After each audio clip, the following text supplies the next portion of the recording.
ఇప్పుడు పండగ సీజన్ నడుస్తుంది. సో, చాలామంది ఏంటంటే కొత్త బట్టలు కొనుక్కోవడానికి బయలుదేరుతూ ఉంటారు. కొత్త బట్టలతో పాటు అదే షాపులో మీకు బంగారం కూడా అమ్ముతున్నారు ఈ రోజుల్లో. నార్మల్‌గా ఏందంటే చాలామంది బట్టలతో కొనడంతో పాటు ఎంతో కొంత బంగారం కూడా కొందామని అనుకుంటూ ఉంటారు. అయితే చాలామంది ఏంటంటే మీ ఫ్రెండ్స్ గాని, మీ బంధువులు గాని సలహాలు ఇస్తుంటారన్నమాట. మీరు కూడా ఆల్రెడీ ఎక్కడో చోట ఇది వినే ఉంటారన్నమాట. ఏంటంటే బట్టలకి వాడు క్రెడిట్ కార్డ్. కానీ బంగారానికి మాత్రం క్రెడిట్ కార్డ్ వాడకూడదు, వాడొద్దు అని చెప్తూ ఉంటారన్నమాట. ఎందుకు అనేది లాజిక్ ఎవరికీ తెలీదు. సో, ఆ క్లారిటీ అనేది మనం ఈ వీడియోలో ఇవ్వబోతున్నాం. ఇంకొకటి మీరు గమనించారో లేదో, బ్యాంకులో మీరు తాకట్టు పెట్టారు అంటే గోల్డ్ లోన్ తీసుకునేటప్పుడు బ్యాంకులో మీరు నగలు తాకట్టు పెడతారు. సో, అంటే జ్యువెల్లరీ ఒంటి మీద వేసుకున్న నగలు మాత్రం మీరు తాకట్టు పెట్టొచ్చు. కానీ గోల్డ్ కాయిన్స్ గాని, బిస్కెట్స్ గాని అంటే ప్యూర్ గోల్డ్ మాత్రం బ్యాంకులో తాకట్టు పెట్టుకోరు. ఎందుకు? ఈ క్లారిటీ కూడా మీకు ఈ వీడియోలో రాబోతుంది. సో, ఇటువంటి మంచి కంటెంటు, క్వాలిటీ కంటెంటు, మీకు ఉపయోగపడే కంటెంటు మేమిస్తున్నందుకు సో, మేము ఎక్స్‌పెక్ట్ చేసేది ఏంటంటే కనీసం ఒక 5000 లైక్స్ ఈ వీడియోకు ఇస్తే మా టీమ్‌కి ఎంకరేజింగ్‌గా ఉంటుంది.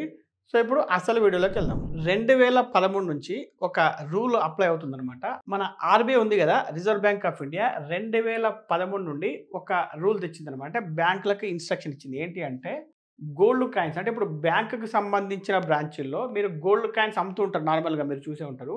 వాటిని క్రెడిట్ కార్డ్‌తో కొనకూడదు. అంటే డైరెక్ట్ క్యాష్‌తో కొనొచ్చు. తర్వాత ఇంకోటేంటంటే అదే విధంగా బ్యాంకులో మీరు ప్యూర్ గోల్డ్ తాకట్టు పెట్టకూడదు. జ్యువెల్లరీ తాకట్టు ఇంతకుముందు చెప్పినట్టుగా అనమాట. సో, ఈ రూల్స్ అనేవి మనకు 2013 తర్వాత ఆల్రెడీ బ్యాంకులు ఇంప్లిమెంట్ చేస్తూ ఉన్నాయి ఆర్‌బీఐ ఇన్‌స్ట్రక్షన్స్ ప్రకారం.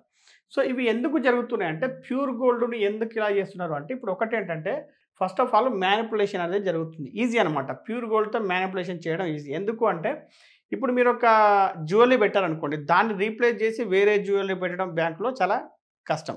ఎందుకంటే సేమ్ టు సేమ్ తయారు చేయాలి. పైగా అదేంటంటే ఒక సెంటిమెంటల్ వస్తువు కాబట్టి చాలా మందికి దాని గురించి కంప్లీట్ అవగాహన ఉంటుంది. ముఖ్యంగా ఆడవారికి. ఇప్పుడు మీరు ప్యూర్ గోల్డ్ అనుకోండి. జస్ట్ బిస్కెట్ తీసి బిస్కెట్ పెట్టొచ్చు. మన దేశంలో దొంగలు ఎక్కువ కాబట్టి బిస్కెట్ ఉంది అని చూపిస్తారు. దాన్ని వేరే రకంగా కూడా వాడుకోవచ్చనమాట. సో, ఇలాంటి మ్యానిపులేషన్ జరగకుండా ఉండడానికి ఇదొక రూల్ పెట్టారనమాట. ఇంకోటేంటంటే ఇది లక్షలతో కూడుకుంది కాబట్టి ఇప్పుడు దాదాపు మీకు తులం బంగారం రూ. 1,00,000 దాకా వస్తుంది కాబట్టి ఓవర్ బారోయింగ్ అంటే మీరు ఎక్కువ అప్పు చేయకుండా ఉండడం కోసం కూడా దాన్ని నియంత్రించడానికి ఇది చేస్తున్నారన్నమాట. కానీ మీరు జ్యువెల్లరీ అనే దాని మీద మీరు ఇది చేసుకోవచ్చు అనేది ఒకటుంది. ఇక ఇంకోటి అతి ముఖ్యమైన పాయింట్ ఏంటంటే మన దేశంలో ఉన్న గోల్డ్ రిజర్వ్స్‌ను రక్షించడానికి ఇది చేస్తుంటారు. ఇది ఎలా రక్షిస్తారు అంటే ఇదొక పెద్ద సబ్జెక్టు. ఇది ఎప్పుడైనా సమయం వచ్చినప్పుడు మనం తెలుసుకుందాము. ఇప్పుడు గోల్డ్ విషయంలో చాలామంది చేస్తున్న ఒక బ్లండర్ మిస్టేక్ ఏంటంటే ఇప్పుడు గోల్డ్ తులం రూ. 1,00,000 పైన ఉంది. అంటే 10 గ్రాముల గోల్డ్ రూ. 1,00,000 పైగానే ఉంది. అంటే ఇప్పుడు గోల్డ్ కొనాలంటే మీరు లక్షల రూపాయలు ఖర్చు పెట్టాల్సి ఉంటుంది. సో, ఇప్పుడు ఒక మిడిల్ క్లాస్ వ్యక్తి ఉన్నాడు. అతనికి క్రెడిట్ కార్డ్ ఉంది. సో, అతని క్రెడిట్ కార్డ్ లిమిట్ ఎంత ఉంటుంది? 1,00,000, 2,00,000, 3,00,000 అంతకంటే ఎక్కువ ఉండదు. సో, ఇప్పుడు అతను ఈ క్రెడిట్ కార్డ్ స్వైప్ చేసి గోల్డ్ కొన్నాడనుకోండి. అతను పెద్ద మిస్టేక్ చేసినట్టు. ఎందుకు అంటే ఇప్పుడు 2,00,000 క్రెడిట్ కార్డ్ లిమిట్ ఉంది. 2,00,000 వరకు గోల్డ్ కొనుక్కున్నాడు. 3,00,000 క్రెడిట్ కార్డ్ ఉంది. 3,00,000 వరకు మొత్తం గోల్డ్ కొనేసాడు అతను. ఎందుకంటే పండగ కాబట్టి, అడుగుతున్నారు కాబట్టి. సో, కొనకపోతే ఇంట్లో ప్రాబ్లమ్ కాబట్టి కొనేస్తాడు. ఇప్పుడు ఇది కొన్నప్పుడు ఏమైద్దంటే మీ క్రెడిట్ స్కోర్ అంటే మీ సిబిల్ స్కోరు తగ్గిపోతుంది. ఎందుకు తగ్గిపోతుంది అంటే ఇక్కడ మీరు తెలుసుకోవాల్సిన విషయం అంటే ఇంతకుముందు మన పాత వీడియోలు క్రెడిట్ కార్డ్ గురించి గానీ, సిబిల్ గురించి గానీ తెలుసుకున్నప్పుడు మీకు తెలిసుంటుంది. సో, క్రెడిట్ యుటిలైజేషన్ రేషియో అని ఉంటుందన్నమాట క్రెడిట్ కార్డ్‌కి. అదేంటి అంటే ఇప్పుడు మీకు ఒక రూ. 1,00,000 క్రెడిట్ లిమిట్ ఉందనుకోండి. మీరు ఎంత వాడాలి అంటే దానిలో 30% అంటే 30,000 లోపు మాత్రమే వాడాలి. ఓకే. అంటే వాడాలి 30,000 లోపు వాడాలి రూల్ ఏం లేదు. 30,000 లోపు వాడితే మంచిది. అంటే ఫైనాన్షియల్ హెల్త్ అంటే ఆరోగ్యకరమైన ఇదనమాట. 30% అంటే 30,000 కంటే మీరు ఎక్కువ వాడితే ఏమవుతుందంటే మీరు అప్పు కోసము అలమటించిపోతున్నారు అని మీకు క్రెడిట్ కార్డ్ కంపెనీలు అంటే బ్యాంకులు భావిస్తాయన్నమాట. అలా భావించి ఏం చేస్తాయంటే 5 పాయింట్లో 10 పాయింట్లో సిబిల్ స్కోరు తగ్గిచ్చేస్తాయన్నమాట. అది తగ్గిపోవడం వల్ల ఏంటి ప్రాబ్లమ్ అంటే తర్వాత వచ్చే లోన్స్ విషయంలో మీరు కష్టాలు ఎదుర్కోవాల్సి వస్తుంది. ఇప్పుడు ఇదొక వైపు అయితే ఇంకొక వైపు మీరు చూడండి. ఇప్పుడు ఈ వ్యక్తి గోల్డ్ కొనేటప్పుడు అంటే ఇప్పుడు ఇంతకుముందు ఆ క్రెడిట్ కార్డ్ యూజ్ చేయలేదు అనేమన్నా నమ్మకం ఉందా? ఆల్రెడీ యూజ్ చేసి ఉంటాడు. ఇంకొకటేంటంటే అతను ఆల్రెడీ బార్డర్ మార్కులతో పాస్ అయి ఉంటాడు. అంటే క్రెడిట్ కార్డ్ సిబిల్ స్కోర్ విషయంలో. ఇప్పుడు అతని సిబిల్ స్కోర్ ఆల్రెడీ 750 లేదంటే 750 కంటే తక్కువ ఉందనుకుందాం. అదే టైంలో అతను ఈ పని చేశాడనుకోండి. అప్పుడు ఏం జరుగుతుంది అంటే బ్యాంకులు ఏం చేస్తాయంటే ఎప్పుడైనా ఒక మునుగుతుంటే వాడిని ముంచేస్తాయన్నమాట. సో బ్యాంకులు మునిగేవాడిని ఇంకా ముంచుతాయి అన్నమాట. సో అందుకని మీరు ఏం చేయాలంటే మీ ఫైనాన్షియల్ హెల్త్ కండిషన్ అనేది ఫ్రీక్వెంట్‌గా చెక్ చేసుకోవాలి. అంటే తరచుగా మీ ఫైనాన్షియల్ హెల్త్ చెక్ చేసుకోవాలి. ఫైనాన్షియల్ హెల్త్ ఎట్లా చెక్ చేసుకుంటాం? అంటే మీ క్రెడిట్ స్కోర్ చెక్ చేసుకోవాలి. మరి క్రెడిట్ స్కోర్ ఎలా చెక్ చేసుకోవాలి అంటే చూద్దాం ఇప్పుడు. ఈ వీడియో కింద డిస్క్రిప్షన్‌లో ఇంకా పిన్‌డ్ కామెంట్స్‌లో ఒక లింక్ ఇవ్వడం జరిగింది. అదేంటంటే పైసా బజార్ అనే వెబ్‌సైట్ లింకు. దాంట్లో ఏంటంటే మీరు ఫ్రీగా మీ క్రెడిట్ స్కోర్ చెక్ చేసుకోవచ్చు. అంటే దీనివల్ల మీ సిబిల్ రిపోర్ట్, మీ క్రెడిట్ స్కోర్‌కు ఎటువంటి ప్రాబ్లమ్ ఉండదు. ఇది ఫ్రీ అనమాట. ఎటువంటి డబ్బులు వసూలు చేయరు. దీంట్లో మనకు క్రెడిట్ బ్యూరోస్ అంటారు.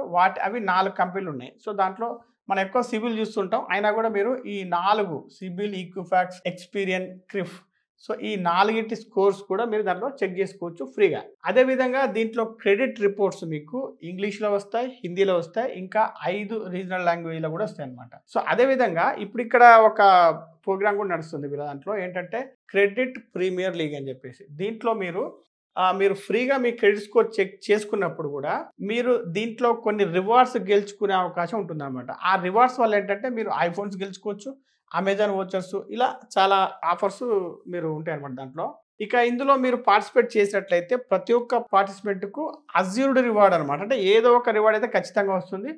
అదేవిధంగా ₹1,00,000 వరకు యాక్సిడెంటల్ ఇన్సూరెన్స్ వచ్చే సౌలభ్యం కూడా ఇందులో అవకాశం ఉందన్నమాట. ఇక ఈ వెబ్‌సైట్‌లో ఉన్న ఇంకొక ప్రత్యేకత ఏంటంటే ఇప్పుడు మీకు పర్సనల్ లోన్స్ గానీ, వేరే ఇంకా ఏవైనా లోన్స్ కావాలనుకోండి, మీకు అందులో ఆర్‌బీఐ చేత అప్రూవ్ చేయబడినటువంటి బ్యాంక్స్ ఉంటాయి. ఇంకా ఎన్‌బీఎఫ్స్ ఉంటాయి. సో వీటిల్లో మీరు కంపేర్ చేసుకోవచ్చు. అంటే ఏ బ్యాంకులో, ఏ ఎన్‌బీఎఫ్స్‌లో ఎంత వడ్డీ రేటు ఉందని కంపేర్ చేసుకోవచ్చు. తక్కువ వడ్డీ రేటు ఉన్నదానికి అప్లై చేసుకోవచ్చు. అదే రకంగా చాలా తక్కువ డాక్యుమెంటేషన్‌తోనే మీకు ఈ పని జరిగిపోతుందనమాట. ఇప్పుడు మనం షాపుల్లో బంగారం కొంటే అంటే క్రెడిట్ కార్డ్‌తో కొంటే ఏం జరుగుతుందని చూద్దాం. ఇప్పుడు చాలా బ్యాంక్స్ ఏందంటే ఇప్పుడు క్రెడిట్ కార్డ్స్ ఇచ్చేవి బ్యాంకులు కాబట్టి కొన్ని బ్యాంకులు గోల్డ్ పర్చేస్ చేయకూడదు అనే రూల్స్ ఉంటాయన్నమాట. సో అందుకని మీరు మీ credit card rules and regulations, terms and conditions ఉంటాయి కదా! దాంట్లో మీరు ఒకసారి చెక్ చేసుకోండి. గోల్డ్ పర్చేజెస్ చేయొచ్చా లేదా అని చెప్పేసి. అదేవిధంగా కొన్ని బ్యాంక్స్ ఏం చేస్తాయంటే గోల్డ్ కాయిన్స్ కొనకూడదు అని చెప్తాయి. జ్యువెలరీ మాత్రం కొనుక్కోండి షాపుల్లో. గోల్డ్ కాయిన్స్ కొనకూడదు. అదే రకంగా మీరు కొన్ని బ్యాంక్స్ ఏంటంటే మళ్ళీ ఈఎంఐ ఆప్షన్ ఇవ్వవు. కొంటే ఒకేసారి కొనండి. లేకపోతే ఈఎంఐ ఆప్షన్ మాత్రం వద్దు అని చెప్తాయన్నమాట. ఇప్పుడు బ్యాంక్ సంగతి పక్కన పెట్టండి. ఇప్పుడు మీరు షాప్‌లో గోల్డ్ కొన్నారనుకోండి. ఆ గోల్డ్ షాప్ వాడు ప్రాసెసింగ్ ఫీ అని చెప్పి లేదంటే స్వైపింగ్ ఫీ అని చెప్పేసి మీ దగ్గర కొంత డబ్బు వసూలు చేస్తారు. అదెంత అంటే 3.5% దాకా ఉండవచ్చనమాట. అంటే మీరు ఒక ₹1,00,000 గోల్డ్ జస్ట్ ఒక తులం గోల్డ్ కొన్నారనుకోండి. అన్నీ కలిపి ఓ ₹1,00,000 ఉంటే 3.5% ₹3,500 దాకా మీకు ఎక్స్‌ట్రా వసూలు చేస్తాడు. దానివల్ల ఏం జరుగుతుందంటే మీ బడ్జెట్ పెరిగిపోతుంది. బడ్జెట్ ఎందుకు పెరిగిపోతుంది? ఇప్పుడు మీరు చూడండి బంగారం గనక కొంటే అంటే మీరు కొత్తగా చూస్తున్నట్టయితే ఈ మన ఛానల్ ఇంతకుముందు చాలా చోట్ల మనం చెప్పడం జరిగింది. ఇప్పుడు మీరు బంగారం కొంటే ఏం జరుగుతుందంటే దానికి మేకింగ్ చార్జెస్ అనేవి ఎక్స్‌ట్రా వసూలు చేస్తారు. ఆ తర్వాత బంగారం మీదనేమో 3% జీఎస్టీ వసూలు చేస్తారు. మేకింగ్ చార్జెస్ మీదనేమో 5% జీఎస్టీ వసూలు చేస్తారు. దీంతో పాటు షాపు వాడు మళ్ళీ మీకు స్వైపింగ్ ఫీజు వసూలు చేస్తాడు. సో ఇందులో ఇంత తతంగం జరుగుతుంటుంది కదా! ఇప్పుడు క్రెడిట్ కార్డ్ గురించి మళ్ళీ కొన్ని విషయాలు తెలుసుకుందాం. మీరు క్రెడిట్ కార్డ్‌తో బంగారం కొంటారు. క్రెడిట్ కార్డ్ బిల్ వస్తుంది. సో మీరేం చేస్తారంటే ఇది లక్షల్లో బిల్ ఉంటుంది కాబట్టి మీరు మినిమమ్ డ్యూ మాత్రమే కడతారు. సో మినిమమ్ డ్యూ కట్టినప్పుడు ఏమవుతుందంటే ఏమీ కాదు. మీ వడ్డీ మాత్రం మీరు కట్టాల్సిందే. 36-42% వడ్డీ సంవత్సరానికి కట్టాల్సిందే. మళ్ళీ ఆ నెల మిస్ అయితే ఇంకో నెల వడ్డీ మీద వడ్డీ అంటే కంపౌండింగ్ చక్ర వడ్డీ కూడా కట్టాల్సిందే. ఇప్పుడు దాన్ని తప్పించుకోవడానికి మళ్ళీ మీరు ఈఎంఐ కన్వర్షన్ ఏమైనా చేద్దాము అంటే చాలా బ్యాంకుల్లో ఆ ఆప్షన్ ఉండదు గోల్డ్ విషయంలో. పోనీ ఉంది అనుకుందాం. ఉంటే ఏం చేయాలంటే మళ్ళీ మీరు ప్రాసెసింగ్ ఫీజు కట్టాలి. ప్రాసెసింగ్ ఫీజు మీద మళ్ళీ మీరు జీఎస్టీ కట్టాల్సి ఉంటుంది. సో ఇక్కడ జరిగేది ఏంటి అంటే మీ రక్తాన్ని తాగడం జరుగుతుందనమాట. ఇక్కడ చూడండి ఎలా జరుగుతుందంటే వడ్డీ మీద జీఎస్టీ కట్టాలి. ఏది క్రెడిట్ కార్డ్ మీద కట్టే వడ్డీ మీద జీఎస్టీ ఉంటుంది. మళ్ళీ లేట్ పేమెంట్ ఫీజు మీద జీఎస్టీ ఉంటుంది. ప్రాసెసింగ్ ఫీజు మీద జీఎస్టీ ఉంటుంది. మళ్ళీ వడ్డీ మీద వడ్డీ ఉంటుంది. మళ్ళీ షాపు వాడి స్వైపింగ్ ఫీజు ఉంటుంది. ఇలా నానా రకాల ఛార్జెస్ ఉంటాయన్నమాట. అయితే ఇక్కడ మనం ఒక విషయం మిస్ అయ్యాము. క్రెడిట్ కార్డ్ మీద కొన్ని క్రెడిట్ కార్డ్స్ మీద రివార్డ్స్ ఉంటాయన్నమాట. అంటే ప్రత్యేకంగా ఇప్పుడు తనిష్క్ జ్యువెలర్స్ అట్లా కొన్ని క్రెడిట్ కార్డ్స్ ఏం చేస్తాయంటే 3% క్యాష్ బ్యాక్ ఇస్తామని చెప్పి చెప్తాయన్నమాట. కానీ దాని మీద క్యాపింగ్ ఉంటుందన్నమాట. అంటే మీరు 10,000 వరకే వాడండి. దాంట్లో 3% క్యాష్ బ్యాక్ అనమాట. అది ఇచ్చినా ఒకటే, ఇవ్వకపోయినా కూడా ఒకటే అనమాట. సో ఇక్కడ ఇంకోటి ఏంటంటే మనం మర్చిపోయిన విషయము. ఇప్పుడు మీరు ఆన్‌లైన్‌లో గోల్డ్ కొన్నారనుకోండి. కొంతమంది ఆన్‌లైన్‌లో పర్చేజ్ చేస్తుంటారు కదా! సో దానికి మళ్ళీ ఇన్సూరెన్స్ ఛార్జీలు ఎక్స్ట్రా కట్టాల్సి ఉంటుందన్నమాట. ఇప్పుడు మీరు ఒక కస్టమర్‌గా ఏం చేయాలి అంటే ఇప్పుడు మీరు ఇన్ని ఛార్జెస్ చూసారు కదా! సో ఇన్ని ఛాలెంజెస్ మధ్య మీరు గోల్డ్ కొనడం అవసరమా?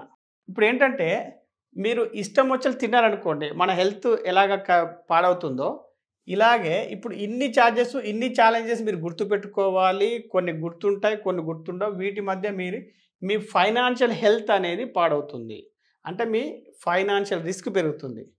అందుకని బెస్ట్ వే ఏంటంటే మీరు బంగారం కొనేటప్పుడు ఫుల్ పేమెంట్ చేసేయండి. అంటే క్యాష్ లేదా బ్యాంక్ ట్రాన్స్‌ఫర్‌తో డైరెక్ట్‌గా పేమెంట్ చేసేయండి. ఇంకా దానివల్ల ఇంకో లాభం ఏంటంటే షాప్ వాడు మీకు ఇంకా డిస్కౌంట్ ఇచ్చే అవకాశం కూడా ఉంటుంది.